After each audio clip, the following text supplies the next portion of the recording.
영성 산책, 특별히 이제 오순절 영성과 관련된 내용을 가지고 함께 진행하게 된 김장엽 목사입니다. 만나서 너무 반갑습니다. 정동호 목사님 잠깐 기도해 주시고 우리 시작할까요?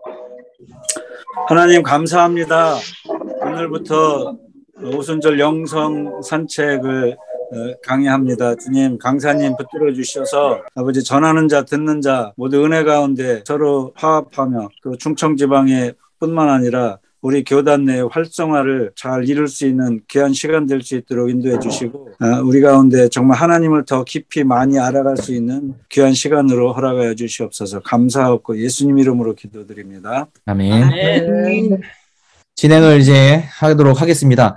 우리가 살아가면서 매번 선택을 하고 살아가죠. 그 선택을 하는데 어떤 선택을 하는지 두 가지 선택에 대한 고민들을 좀 해보면서 오늘 전체 강의를 좀 진행해 보도록 하겠습니다. 사람들은 B와 D 사이의 존재라고 이야기합니다. 전에 제가 질문을 드렸던 기억이 나는데요. B가 뭘까요? B가 뭘까요?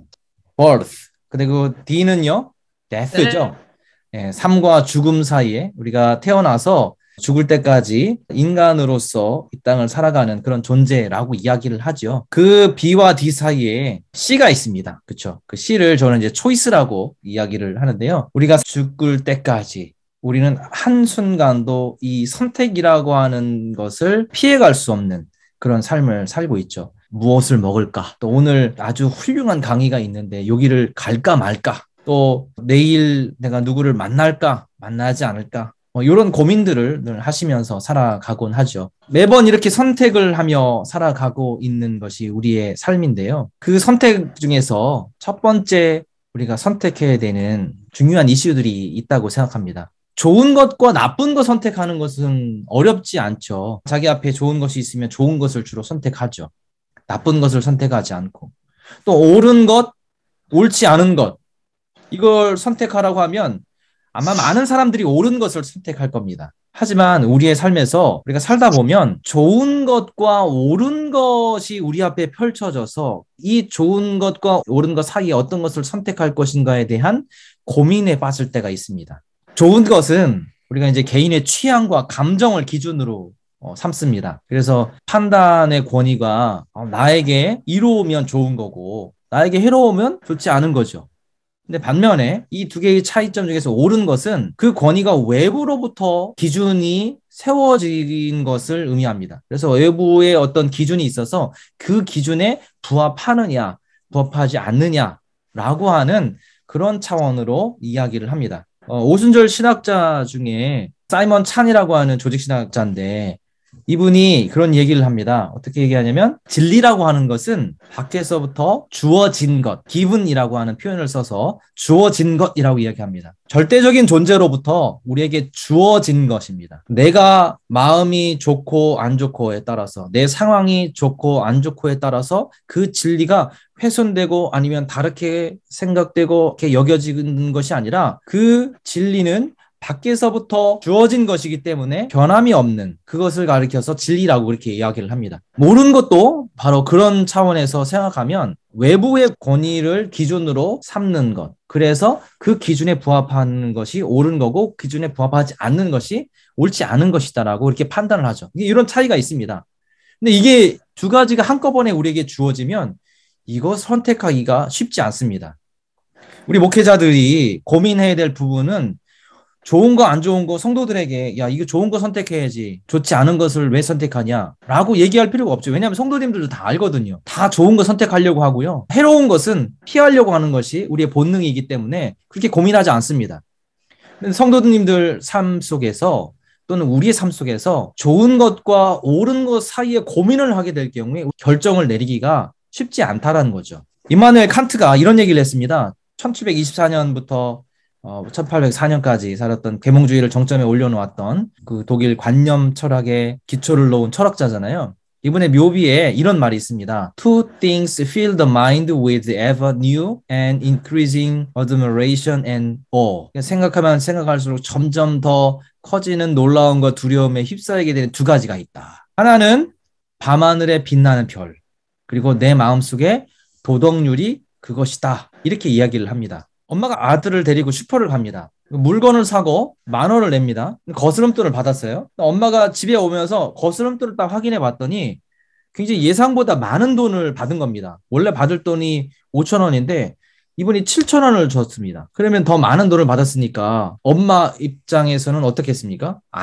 같이 갔던 아이 입장에서는 더 많은 돈을 받은 거 굉장히 좋은 거잖아요. 좋지 않습니까? 더 많이 받았으니까. 근데 아들이 엄마가 돈을 더 많이 받으면 좋은 거 아니에요? 라고 아들이 얘기하는데 엄마 입장에서는 그게 좋은 것, 안 좋은 것 차원이 아니라 그게 옳은 거냐, 옳지 않은 것을 엄마는 고민을 한다는 거죠. 그래서 엄마가 어떻게 할까요? 만약에 이제 엄마가 정직한 분이라면 이건 옳지 않은 거야. 그래서 내가 원래 받을 때는 5,000원인데 2,000원을 더 받았어. 그러면 2,000원을 그 슈퍼 주인에게 갖다 주는 게 그게 옳은 거겠죠. 이런 이슈들을 우리가 직면할 때가 있죠. 또 하나 굉장히 중요한 건데요. 우리가 잘 아는 성경 말씀 속에서 좋은 것과 옳은 것 사이에 잘못된 선택으로 인하여 굉장히 파괴적인 결과가 일어났던 장면이 창세기 3장에 나옵니다. 우리가 잘 아는 것처럼 최초의 인간인 아담과 하와가 죄를 짓고 타락하는 장면이 나오죠. 그 장면을 자세히 들여다보면 이 순간의 선택으로 인해서 정말 엄청난 결과를 맞이하게 됩니다. 하나님의 형상대로 지음받은 인간이잖아요. 아주 존귀한 사람들입니다. 그런데 하나님께서 지으신 모든 피조물들을 그들을 위해서 하나님이 만들어주셨고 그렇게 누리라고 이야기하셨는데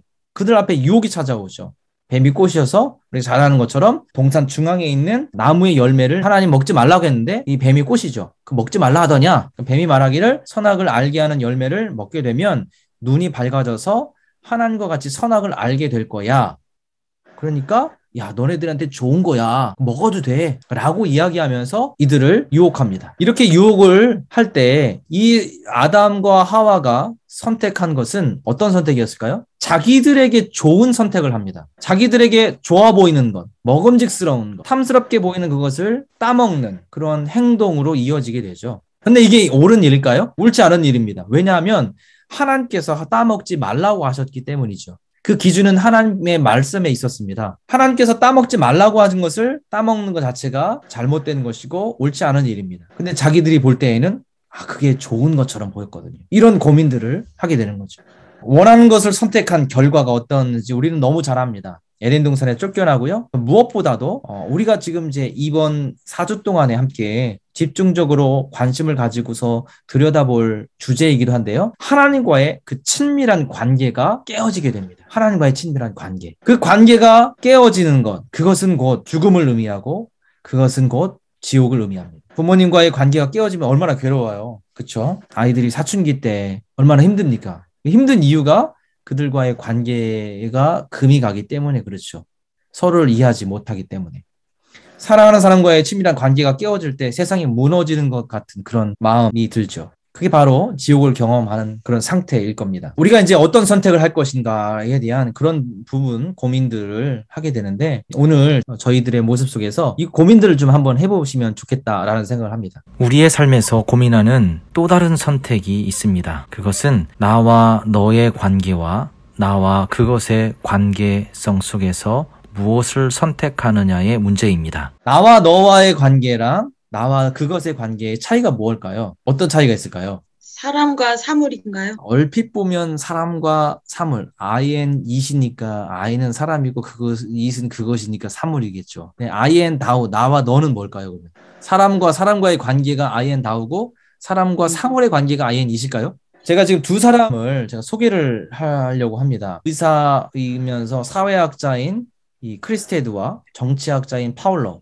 이 두 사람이 1971년부터 2003년까지 12,067명을 그 연구 추적을 한 거예요. 그래서 뭘 조사했냐면 행복과 그 행복이 확산되는 그 과정을 연구합니다. 근데 그 결과로 3단계 영양 법칙을 도출해냅니다. 근데 이 3단계 영양 법칙이 뭐냐면 이겁니다. 1단계는 뭐냐면 서로 사회 네트워크로 구성된 친구들, 그리고 2단계는 그 친구의 친구, 예를 들면 지금 우리가 이 자리에 있는 목사님들과 저의 관계를 한번 생각해 보면 저와 김용기 목사님의 관계, 이게 1단계입니다. 저를 기준으로 봤을 때 김용기 목사님은 제가 아는 지인이잖아요. 이게 1단계예요. 2단계는 김용기 목사님의 또 다른 친구가 있겠죠. 저를 기준으로 해서 김용기 목사님이 1단계고 김용기 목사님 그 친구까지가 2단계입니다.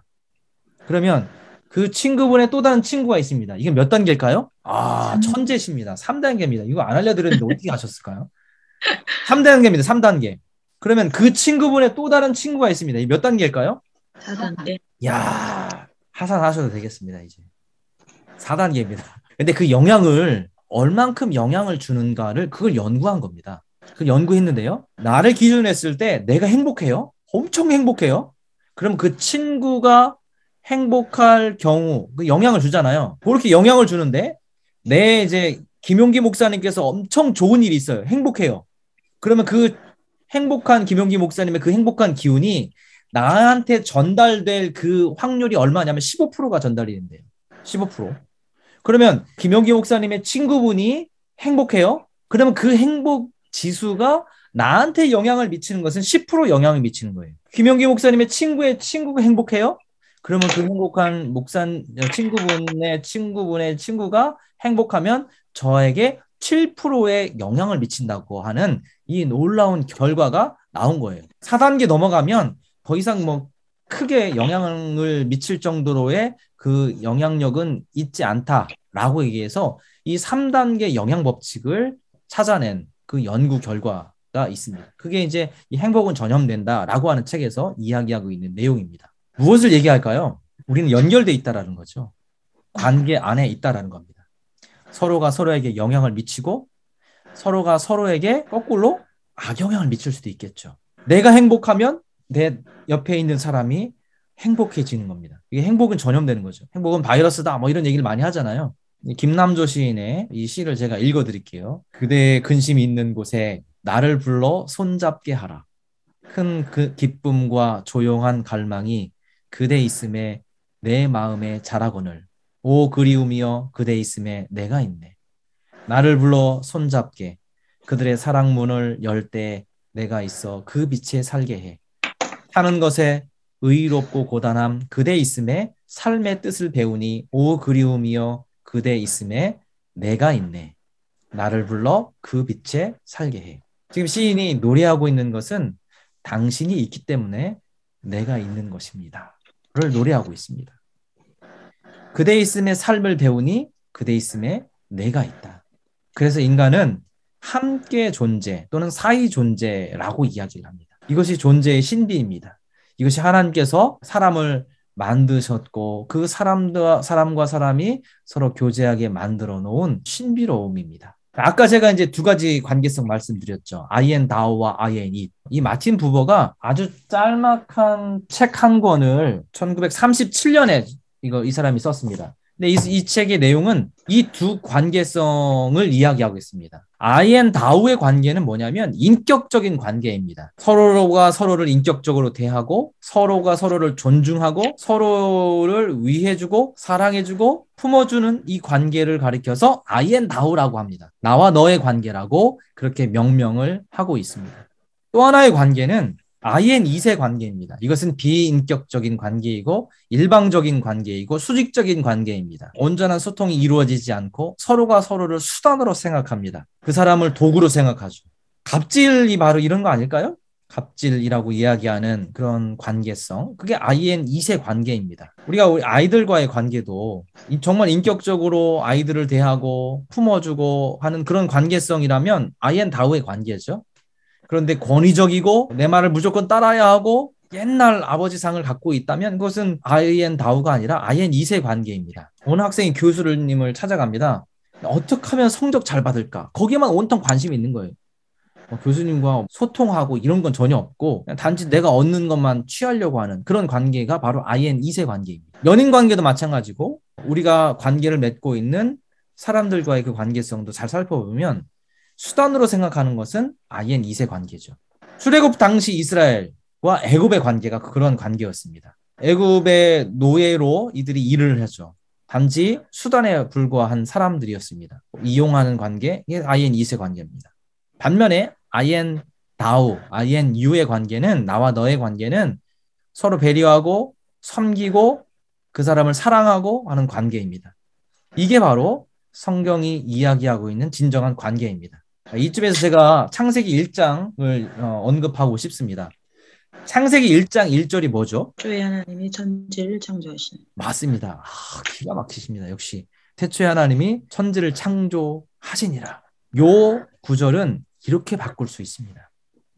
태초에 하나님이 관계를 창조하시니라. 이 관계의 관점으로 창세기 1장, 2장을 바라보면 새로운 그 시야가 열리게 됩니다.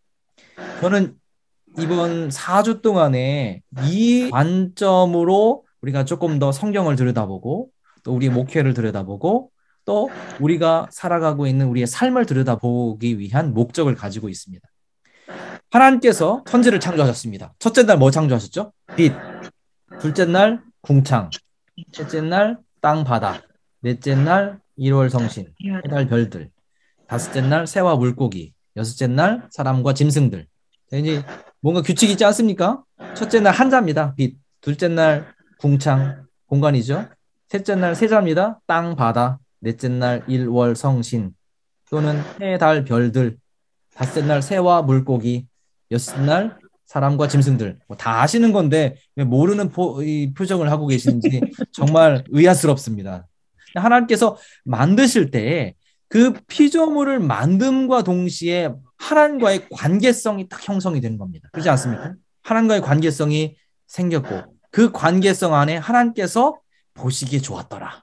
이 감탄을 하시지 않습니까? 바로 그 관계성에 대한 그 관계의 아름다움을 하나님께서 표현하신 말씀이기도 합니다. 모든 피조물을 창조하시고 하나님이 사람을 만드셨습니다. 사람을 만드신 다음에 하나님께서 그들에게 생기를 불어넣어 주시고 그들이 생명이 되었습니다.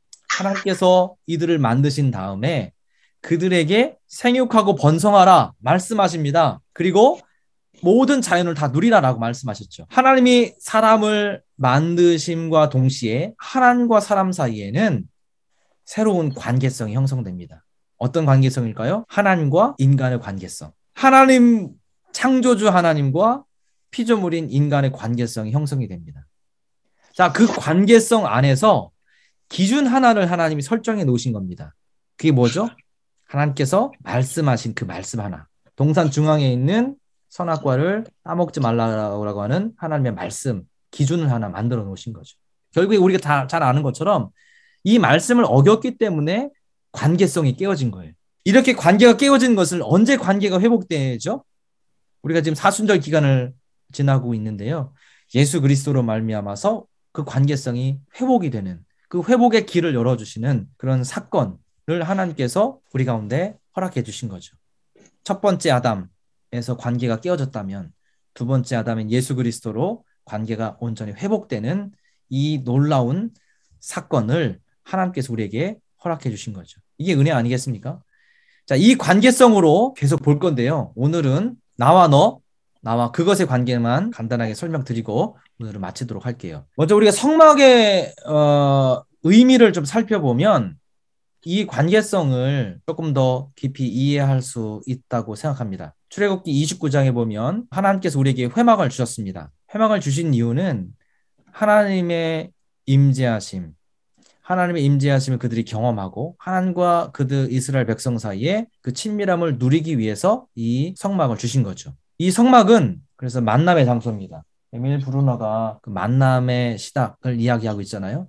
하나님과 인간이 회막 안에서 만남으로 그곳에서 그 관계를 회복하는 장소가 바로 회막이죠. 이 아이앤다우의 관계가 얼마나 중요한지를 성경의 많은 본문이 이야기하고 있지만 특별히 제가 좀 창세기 28장 말씀을 가지고 같이 좀 짧게 나누고서 마치도록 할게요.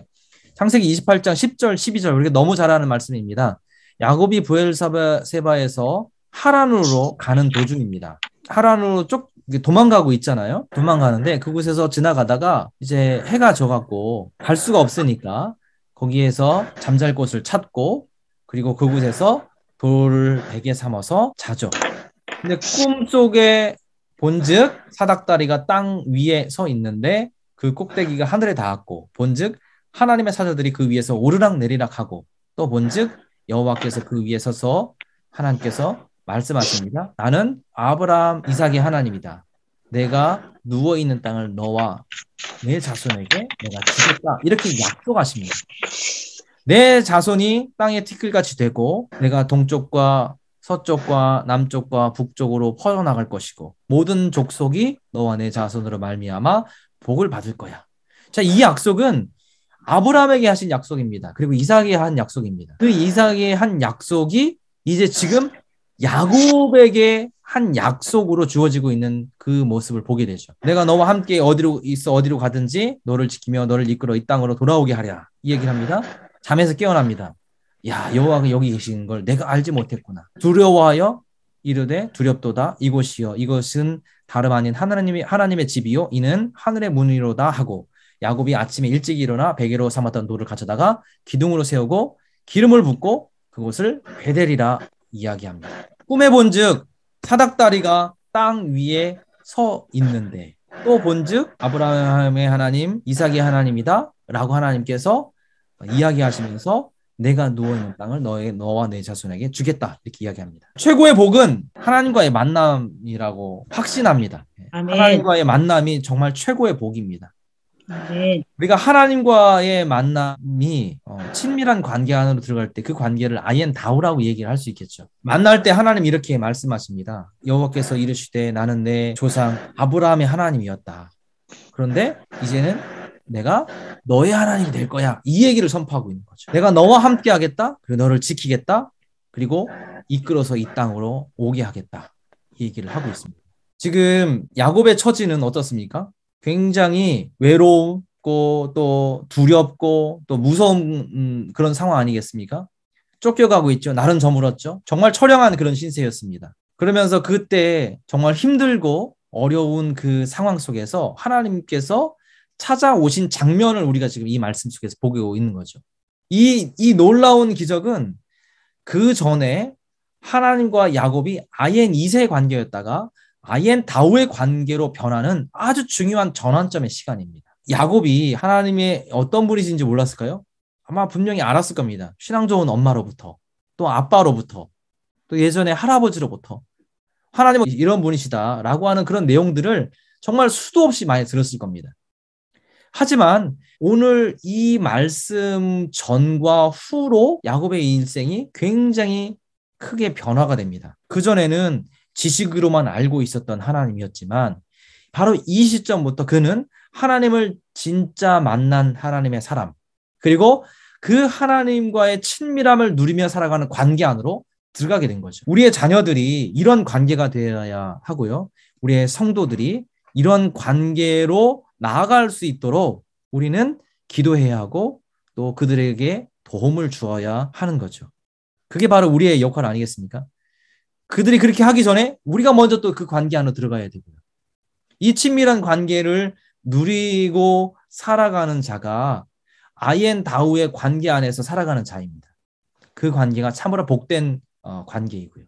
그 어렵고 절망 가운데 처해 있는 야곱에게 하나님이 찾아오셔서 그때 말씀하셨죠. 나는 내 하나님이 될 거다. 이때부터 하나님은 놀랍게 야곱에게 역사하셔서 그에게 말씀하신 대로 그 말씀을 이루어 가셨던 모습을 우리가 알고 있습니다.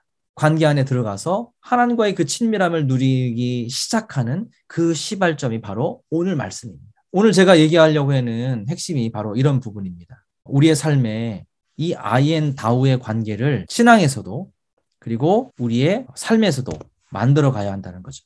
목회자이기 이전에 우리는 사람입니다. 그렇기 때문에 때로는 우리가 정말 뜨겁게 하나님 앞에 나아가서 기도하고 친밀한 관계를 누릴 때도 있지만 때로는 저 밑에 가서 헤매고 또 힘들어할 때도 있습니다. 이런 상황 속에서 우리가 어떻게 하면 하나님과의 그 친밀한 관계를 계속 잘 누리며 살아갈 것인가, 이런 고민들을 지속적으로 해야 하고요. 또 내가 그 관계를 누리는 그런 친밀함을 다른 사람들에게 어떻게 이 친밀함을 전해줄 수 있을 것인가. 그래서 그들로 하여금 어떻게 하나님과의 그 친밀한 관계 안으로 들어가게 할 것인가. 이것을 씨름하면서 연구하고 그것을 위해서 우리가 기도해야 될 줄로 그렇게 생각합니다. 우리가 그렇게 친밀함을 누리며 살아갈 때 우리가 누린 그 친밀함의 영향을 내 바로 옆에 있는 사람이 몇 프로 영향받는다겠죠? 15%나 영향을 받습니다. 이게 이제 연구 결과입니다. 근데 우리는 연구 결과를 뛰어넘는 하나님의 능력이 있지 않습니까? 하나님의 손길을 우리가 기대하면서 이러한 선한 영향력들을 다른 사람들에게 전해줄 수 있는 그러한 목회자들로 지속적으로 쓰임받는 한 분 되셨으면 좋겠습니다. 또 이러한 또 하나님의 뜻을 우리 마음속에 좀 품고 한 4주 정도를 같이 함께 고민하면서 그 여정을 떠나도록 하겠습니다. 오늘은 제가 서론식으로 이렇게 말씀을 쉽게 좀 풀어서 해드렸는데요. 다음 주에는 앞에 부분은 조금 이론적인 거, 신학적인 내용 조금 들어가고요. 뒤에 부분은 좀 그것을 적용할 수 있는 부분을 함께 고민해보는 그런 시간들을 좀 가져보도록 하겠습니다. 오순절 영성이 뭘까요? 21세기 굉장히 많이 사용하는 단어 중에 하나가 영성이라고 하는 단어입니다. 스피리추얼리티라고 하는 단어인데요.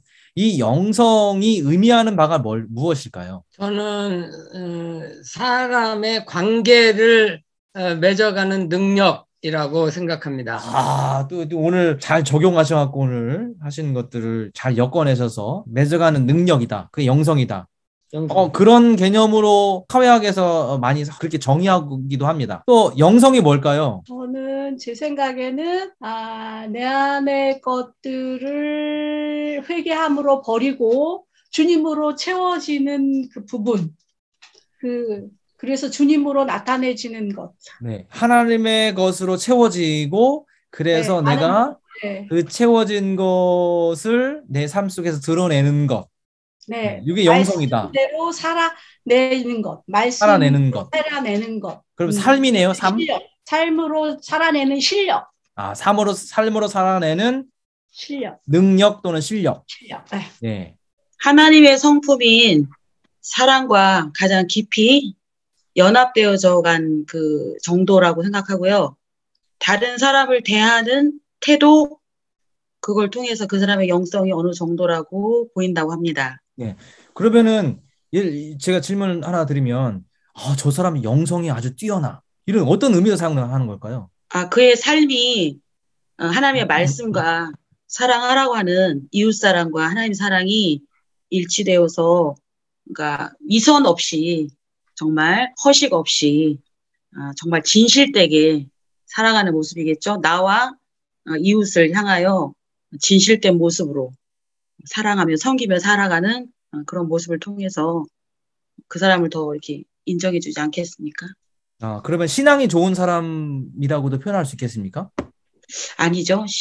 그렇죠. 그 신앙이 정말로 내가 믿는 대상인 하나님, 정말 그 아버지의 성품을 정말로 닮아가는 그런 신앙 생활이었다면 일치하겠죠. 우리 영성에 대한 정의가 굉장히 많이 있습니다. 영어로는 스피리추얼리티라고 합니다. 그러면 스피릿이라고 하는 것과 알리티라고 하는 단어가 합성이 된 단어입니다. 그러면 이제 스피릿이 뭐죠? 성령이죠. 그렇죠? 그래서 성령과 관련된 것들을 영성이라고 이야기하는 학자가 있습니다. 그렇게 이야기를 합니다. 근데 이제 저는 개인적으로 제가 이제 영성을 쭉 공부하면서 제 논문도 이제 오순절 영성이었는데요. 공부하면서 가장 타당하고 또 조금 좋은 그 정의를 하나 발견해낸 게 이겁니다. 오순절 신학자 중에 스피틀러라고 하는 사람이 이런 이야기를 합니다. 영성은 경건의 형태다라고 이야기를 합니다. 경건의 형태. 경건의 형태예요. 그러니까 굉장히 경건한 사람을 영성이 뛰어나다라고 얘기를 하고요. 경건하지 않은 사람을 영성이 좀 없다라고 이야기합니다. 근데 이런 내용을 조금 더 좀 살을 붙여갖고 정의를 내린 아주 훌륭한 학자가 한 명 있습니다. 쉘드레이크라고 하는 분, 영성 신학자 한 분 있어요. 그런 분이 이렇게 얘기를 합니다. 영성은 삶의 방식이다. 그러면 기독교 영성은 뭘까요? 그리스도인의 삶의 방식인 거죠. 기독교에서만 영성을 이야기하지 않습니다. 다른 곳에서도 영성을 이야기합니다. 근데 많은 사람들이 영성이 뛰어나다 하면 기도 열심히 하고 항상 할렐루야 하고서 허스키 보이스 하고 이런 영성이 뛰어나다고 얘기하지만 영성은 삶의 방식이다라는 거죠. 이 삶의 방식의 세 영역을 이야기합니다. 하나는 뭐냐면 아는 겁니다. 아는 것. 우리가 아는 것. 그 다음에 느끼는 것. 그 다음에 행동하는 것. 사실 우리가 아는 것을 실천하는 거죠. 아는 것을 실천하는 것의 이 영역 사이에서 고민하는 것이 영성입니다. 하나님의 말씀을 우리가 알고 그 안 말씀을 어떻게 삶에서 적용할 것인가, 실천할 것인가. 이게 우리 기독교 영성의 순도를 결정합니다. 아멘. 삶의 방식으로서 우리가 영성을 이해해야 하는 이유가 바로 거기에 있는 겁니다. 삶의 방식이기 때문에 세 가지가 있는 거죠. 아는 것을 실천으로 옮기기 위해서 정서라고 하는 부분이 우리의 마음이 움직이지 않으면 아는 것이 실천으로 절대 옮겨지지 않습니다. 마음의 감동이 일어나지 않고 삶의 행동으로 나타나는 것은 절대 아닙니다. 이 이야기는 무슨 얘기냐면 조금 더 벗어나서 제가 설명드리면 우리가 설교할 때에도 감성 터치를 해야 되는 이유가 거기에 있습니다. 지식적으로만 정보 전달하면 사람들 머리로 그치 하고서 깨닫고 그냥 돌아서지만 삶의 변화가 없습니다. 삶이 변화되기 위해서는 감성이 터치돼야 되고 그 감성이 터치될 때에 깨달아 안 말씀이 삶으로 옮겨지게 되는 겁니다. 실천할 수 있게 되는 거죠. 그래서 우리가 감성에 초점을 맞추고 설교를 해야 하는 이유가 거기에 있다고 생각합니다. 다시 좀 본론으로 돌아가면 영성은 삶의 방식입니다. 기독교 영성은 그리스도인으로서의 삶의 방식이고요. 그 삶의 방식은 아는 것, 느끼는 것, 행동하는 것. 아는 것을 어떻게 행동으로 옮기는가? 그 사이에 우리가 어떻게 우리의 감성 터치를 할 것인가에 대한 이 세 영역이 함께 어우러져 있는 것이 영성입니다. 자, 그러면 이 구조를 제가 다음 주에는 PPT로 만들어서 여러분에게 보여드릴 텐데요. 이 구조를 잘 생각하고 계시면 우리의 설교의 방향성이 달라집니다. 그리고 실제 우리 목회의 방향성도 달라져야만 합니다. 달라질 수밖에 없습니다. 이 영성을 제대로 이해하면 우리의 삶의 전반적인 삶의 영역에서 이 세 영역을 어떻게 우리가 조화롭게 할 것인가, 어떻게 아이앤다우의 관계로 하나님 앞에 나갈 것인가를 고민하기 때문에 바뀔 수밖에 없는 거예요. 변화될 수밖에 없는 겁니다. 그래서 다시 정리를 하자면 영성은 삶의 방식이다. 기독교 영성은 그리스도인으로서의 삶의 방식이다. 그 삶의 방식은 3H입니다. Head, Heart, and Hand. 머리, Heart, 가슴, Hand, 손. 행동하는 거잖아요. 이 세 가지가 함께 어우러져 있는 겁니다. 이 세 영역을 함께 고민하고 모든 영역이 그리스도인다운 삶으로 하나님과의 온전한 관계를 맺으며 살아가는 삶. 그게 참으로 영성이 있는 사람의 삶이라고 마음속에 좀 새기시고 돌아가시면 좋겠습니다. 감사합니다. 감사합니다. 수고하셨습니다. 제가 기도하고 마치겠습니다. 하나님 감사합니다. 영성이 깊은 우리 목회자들 되길 소망합니다.